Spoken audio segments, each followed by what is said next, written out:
Hot করে বিকেলবেলায় অনেক সময় আত্মীয় স্বজন কেউ আশেপাশে কেউ চলে আসে, তখন মনে হয় কি তাকে শুধু চা দেবো, তার সাথে কিছু একটু দেওয়া যায়। হাতের কাছে বলতে মানুষের ঘরে সময় আলু বেগুন এইসবই জিনিসই থাকে, খুব বেশি সবজি ভাজার মধ্যে বা স্ন্যাক্স আইটেমের মধ্যে থাকে না। আলুটাই আমরা বেশি করেই নিই।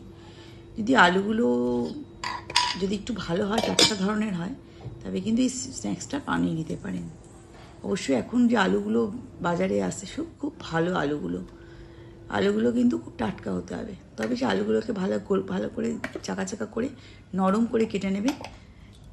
বেশি মোটাও নয়, বেশি পাতলাও নয়, মাঝারি সাইজের কেটে একটু ভিনেগার জলে অল্প সামান্য নুন চিটিয়ে ভিজিয়ে রাখলে 5-10 মিনিটের পর সেটা ভাজার উপযুক্ত হয়ে যাবে, নরম হবে, দেখিতেও ভালো হবে।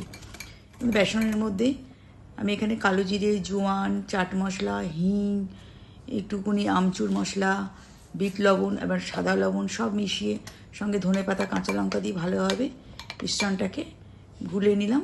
বেশ খুব মোটাও না, খুব পাতলাও নয়। সবার লাস্টে নুনটা দেবেন। সব গুলে নেওয়ার পরে এবার মুচমুচে করার জন্যে এখানে 1 চামচ চালের গুঁড়ো আর একটু খাবার সোডা দিয়েও নিয়েছি। খাবার সোডা একদম 1 পিঞ্চ দেবেন, একদম হালকা। খুব সুন্দর এরকম আঁচ কমিয়ে আঁচ বাড়িয়ে এরকম মুচমুচে স্ন্যাক্স তৈরি করে আপনারা দিতে পারবেন। সে খেয়েও খুব তৃপ্তি পাবে এবং আনন্দও হবে। এরকম ধরনের রেসিপি ভালো লাগলে লাইক শেয়ার সাবস্ক্রাইব করবেন। দেখা হচ্ছে পরের ভিডিওতে। ভালো থাকবেন, সুস্থ থাকবেন।